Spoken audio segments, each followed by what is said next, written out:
Shear line, inaasang magpapaulan sa silangang bahagi ng Luzon hanggang Bicol Region.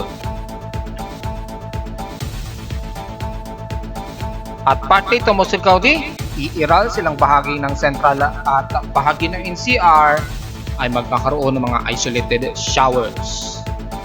At mga ilang kalatkat na pag-ulan sa nalalabi ng bansa, tatalakayin natin.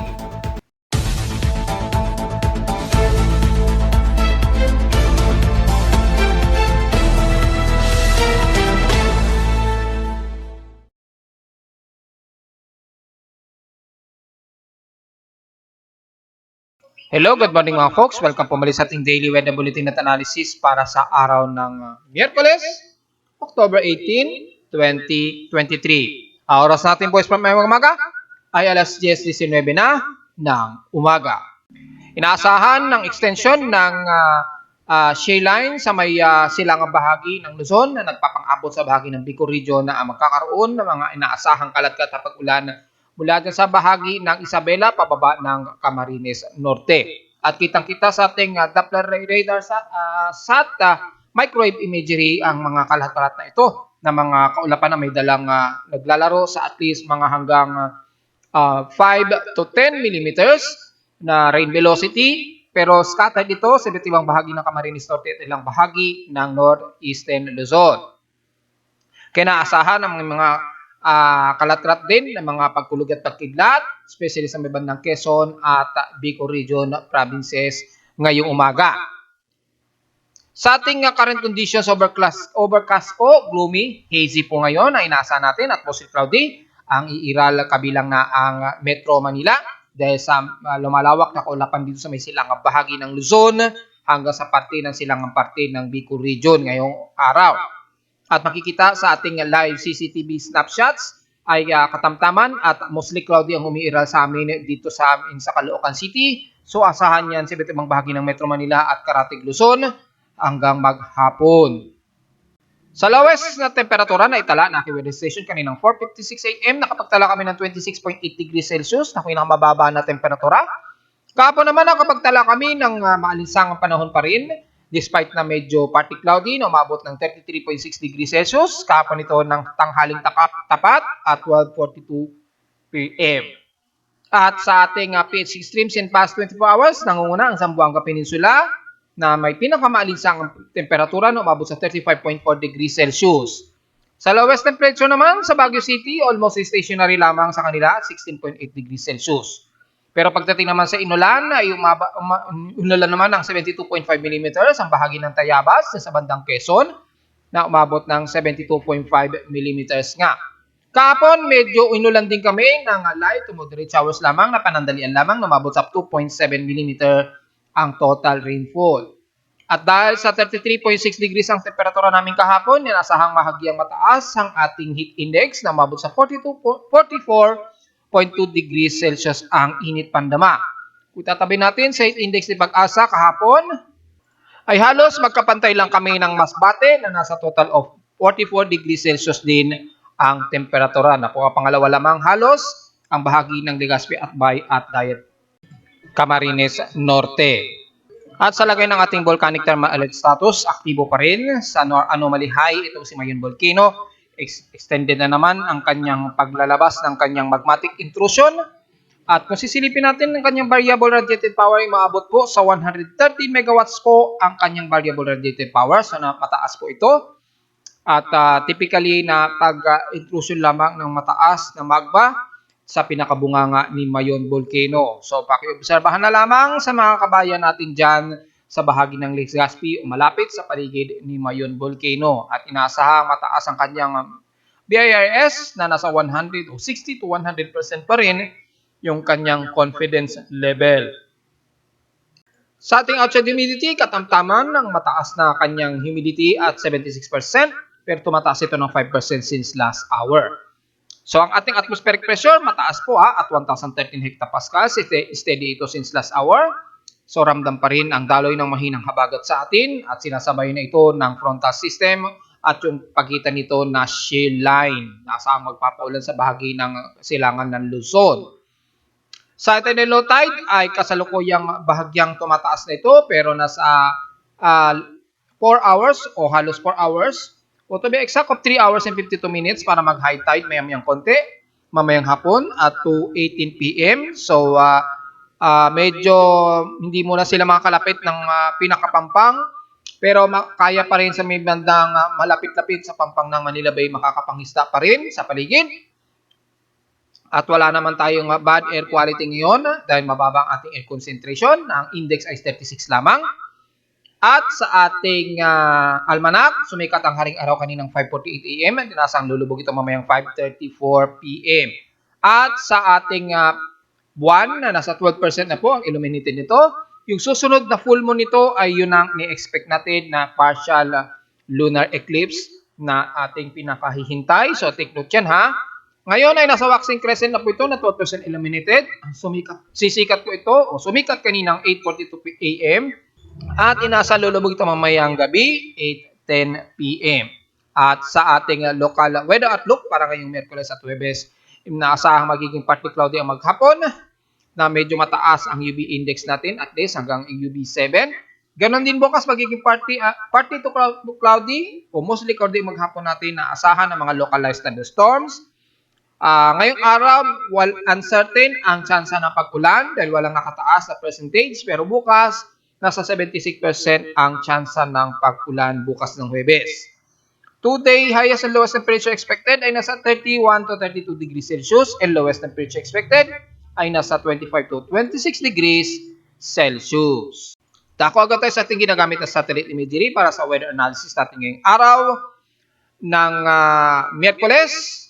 Ay makikitang maula po ang ng hilagang silangan ng Luzon. Epekto pa rin yan ng epekto ng frontal system na sumasalubong nga po sa easterlies o mainit na hangin di sa may banda silangang Pasipiko na ating laging binabanggit. Yung pagsasalubong na yan ay nagdudulot po ng shear line sa pagitan na ito ng hilaga at bandang southern portions niya.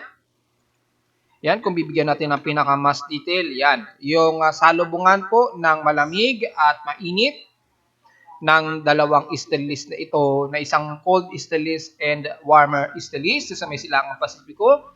At yung malamig na easterlies mula sa northeasterlies na sumasalubong naman dito na nagdudulot po ng shear line sa pagitan nito. Asahan ang hilagang silangan ng Luzon mula sa bahagi ng bandang Isabela hanggang Aurora na po yan at halos buong Quezon Province. Gamay na rin ang parte ng Bicol Region mula Camarines Norte hanggang sa bandang Iriga at dyan sa parte ng bandang Catanduanes at bandang Legazpi, yung pinaka-edge ng kaulapan na to. Magdudulot po yan ng mga localized thunderstorms at mga isolated and scattered rain showers. So magdala po ng pananggalang sa ulan ngayong araw, lalo na sa bahagi na nabanggit ko sa may silangang bahagi ng Luzon hanggang southern part o sa may bandang silangan ng Bicol Region ang mas uulanin. Siyempre, yung edge nagpapang-abot sa may bandang gitnang Luzon, dyan sa may bandang Tuguegarao at ilang bahagi ng Cordillera at Visayas Region, ilang parte ng Benguet at Central Luzon, pababa ng bandang Bulacan at Metro Manila na rin. Nagpapang-abot yung kaulapan na ngayon, kaya nakakaranas tayo ng mostly cloudy dito sa NCR. Kaya expected din ang mga sulputang isolated rain showers kagaya kahapon. Typically, hindi naman ito magdamagan. Mas madalas lamang itong biglang bubuhos at bigla rin itong tumitila. And the rest ng kalurang bahagi ng Luzon, magiging part nito mostly cloudy rin ang aasahan na may mga localized thunderstorms, lalo na sa bahagi ng La Union at Pangasinan at mangilan-ilan sa bahagi ng Zambales area. Diyan sa baybayin sa may bandang West Philippine Sea. So, expected din po ang mga forecasted isolated showers na may pagkilat at pagkulog. And the rest ng Mimaropa, magiging katamtaman din ang lagay ng panahon kung sisilipin natin ang pinaka-heavy rain potential nito. Although mga ilang kaulapan lamang ang makikita natin sa may bandang Mimaropa area, ay magkakaroon din ng mga ilang isolated rain showers, especially sa may bandang malapit sa Puerto Princesa o bandang El Nido hanggang San Vicente. Magiging partly to mostly cloudy ang iira dyan at may mga ilang isolated rain showers. Magiging katamtaman din ang bahagi ng Mindoro areas at bandang Southern Luzon. Kabilang na ang parte ng Sorsogon areas. In the rest ng Southern Luzon mula Marinduque hanggang Romblon at Masbate, magiging katamtaman din ang lagay ng panahon. Forecasted lamang din ng mga pag-ulan ang iiral, typically light to moderate showers, and the rest ng Visayas region.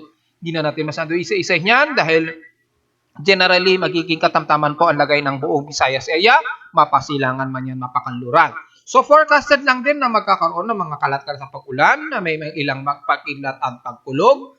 Kahit silipin natin sa Himawari 8 ay wala tayong masyado nakikitang makakapal na kaulapan. Magiging maalinsangan po ang madalas dyan sa buong Visayas area at katamtaman ang himpapawid na may ilang aasahang mga isolated showers na may pagkilat pagtulog. All the way, pababa na po yun ng Mindanao, magiging katamtaman din ang lagay ng panahon at ilan lamang sa maulap ang iiral dyan sa may bandang Basilan at Hulusulu. Magkakaroon ng mga isolated rain showers po dyan. At pagdating sa hapon ay magiging partly cloudy to mostly cloudy lamang iiral lalo na sa may bandang Zamboanga del Norte at Surigao del Norte. Pero sa ngayon magiging malinsangan po, katamtaman at maaliwalas po ang papahurin natin ngayong umaga hanggang mamayang tanghali. So wag po masyado magbibilad sa tinding sikat ng araw. Pagdating lamang ng hapon, magiging dynamic lamang ang magiging pag-ulap. Lalo na sa bandang Davao Region, magkakaroon din ng mga isolated rain showers. All the way hanggang Digos, Coronadal, General Santos City at ilang bahagi dyan sa may Sorsogon at BARRM.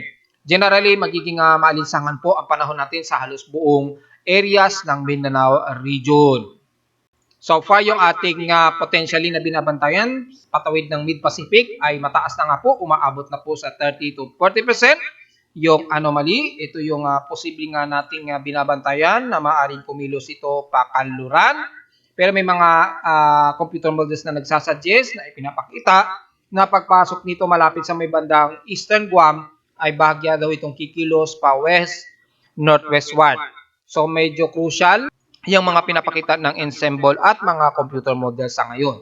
Maliit pa sa ngayon na ito ay tatama sa bansa o lumapit sa ating Philippine Area of Responsibility sa ngayon, pero manatili natin itong tututukan dahil potentially may posibleng dalawa po na invest ang maaaring mabuo kasunod nitong si 99W na tinawag na ng 16W na naging tropical depression na po kasi siya. Pero yung dalawang itong anomaly na ating nakikita ngayon sa loob na o sa susunod na 24 oras ay maaari itong mag-maintained o magkaroon ng enhancement na posible nang tawagin o itaas as active low pressure area. Kabilang na rin sa may bandang dito sa may kadulot-duluhan na po ng Indonesian Peninsula sa may bandang Mid-Pacific. Anytime pwede na siyang maitaas bilang isang invest o isang active low pressure area. Hindi ko pa sigurado kung pasok ito sa Westpac tropical cyclone o hindi o South Hemisphere na siya. Malalaman na lang natin yan sa ating tropical cyclone sector monitoring. And mula sa ating global spectrum model na ginagamit ay nakikitang medyo may sirkulasyon na nga pong lumalapit dito, pagtawid ng Mid-Pacific. Ang kaya nga aking sinasabi, hanggang October 25 pa po yung consistency ng sirkulasyon na to na kung sakaling ito ay kikilos pakanluran palapit dito sa bahagi ng Guam. So medyo tatagal pa ng ating obserbasyon hanggang this coming weekend kung magiging significant itong sirkulasyon na to. At kung sakaling maging investment nito ay pasok na ito as invest 91W na dahil napasok na po kasi, natawag na po kasi si 90W na agad-agad din kasi siyang na-dissolve. So posibleng maging 91W yan, pero alin man dyan sa tatlong ito na spot na anomaly ang tatawagin ay asahan na mauunang tatawagin as 91W. Magdedepende na yan sa ating tropical cyclone sector monitoring. At sa ating computer models, ay yun nga, hanggang October 25, yung ating consistency analysis at monitoring kung sakaling kikilos ito tuloy-tuloy na pakanluran. At makikita natin sa GFS ay manggagaling siya dito sa may bandang Marshall Islands at kitang bahagya itong kumikilos pa west northwestward patungo pa rin sa direksyon ng Guam at mukhang palihis ang ipinapakita rito. Bagamat computer models pa lamang yan, so titingnan pa rin natin. Sa SMWF, medyo hindi pa significant. Kay NAVGEM, very aggressive na po ang ipinapakita nito ng NAVGEM. Nakikilos pa rin ito pa west-northwestward patungo sa direksyon ng Guam. So kapag ganyan ang nangyari ay may lumiliit ang tsansa na ito ay tatama sa bansa o pumasok ng ating Philippine Area of Responsibility. Pero tingnan lang natin, oras na ito ay maging isang active invest na by between October 22 to 25, 2023. So this coming weekend na siguro to o hanggang next week ng Monday. So titingnan lang natin o Tuesday. Ganon din sa icon at GMM, medyo insignificant pa pero shallow circulation ang ipinapakita nila dito. So hindi pa masyado nagtutugma-tugma ang mga forecast. Ang medyo malapit lamang na nagtutugma ay si GFS NavGem at itong sa Japan Meteorological Agency. Hindi pa malinaw sa GMA kung ito ay kikilos din pa west-northwestward o kikilos tuloy-tuloy pa kanluran. So medyo insignificant pa sa ngayon ang observation. So mag-update tayo dyan anytime mga folks. Kung pagbabasahin naman natin yung wind shear and wind convergence, ay makikitang mataas na po, nasa halos 22 to 33 km per hour yung nakikita nating shallow trough dito sa may bandang Marshall Islands. At ito nga yung posibleng maging isang invest at kikilos ito pa bandang west-northwestward. So titingnan natin kung magbabago pa ang ikinikilos niyan kung sakaling maging active na yan sa mga susunod na araw o this coming weekend ay ating i-update yan mga folks. Kung titingnan natin ng kontrahangin, which is ito yung palatandaan ng epekto ng Coriolis effect, ay mataas na rin po na nasa halos mahigit 33 to 39 km per hour yung sirkulasyon ng kontrahangin sa kanya. So mukhang mataas na ang epekto ng Coriolis effect anytime magiging isang active circulation low pressure area na siya dyan sa bandang Marshall Islands. So abangan natin yan this coming weekend. Well, dahil nga po sa umiiral na northeasterlies, ay medyo may mataas po ang pag-alo natin dyan sa iba't ibang bahagi dyan sa may bandang Batanes Group of Islands at Ilocos Norte. So medyo constrained muna sa maliliit natin sa sakyang bandagat na lumayag ngayong araw dyan.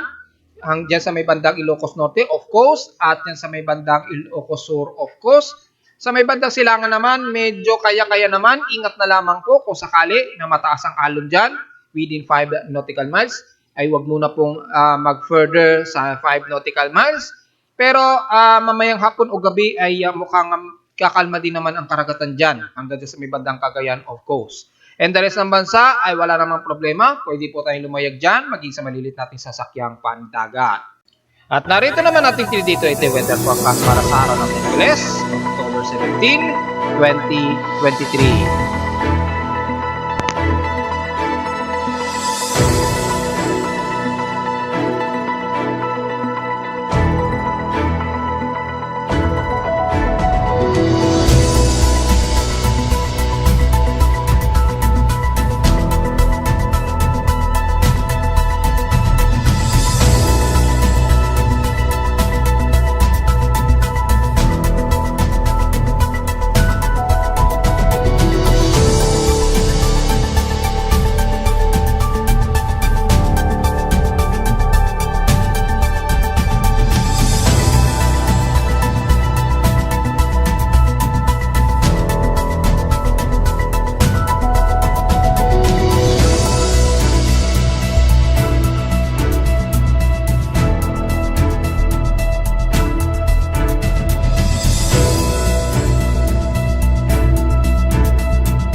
At hanggang dito na lang po ating daily weather bulletin at analysis para sa araw ng Miyerkules, October 18, 2023. Huwag po kalilimutan na mag-like, share, subscribe ko sa ating YouTube channel at visit lamang anytime sa aking website na www.pimoweather.com para sa mga detalye na gusto ninyong malaman, na gusto niyo makita na hindi natin nabanggit ngayong umaga sa ating report, at sa mga data feeds mula sa aking weather station na real-time na po na makikita dyan at sa aking mga data feeds mula sa iba't ibang mga weather agencies. Lahat po yan dynamic at automatic. Hindi na kailangan ng maraming personnel para mano-manuhin na i-type at i-post sa internet. Kusa yan at automatic po yan lahat, so hindi na kailangan ninyong mag-alala sa latest update na mga weather information sa aking webpage. At maging sa mga data feeds nga po ng mga iba't ibang weather agencies natin. Maraming salamat po mga folks at magandang araw po sa ating lahat.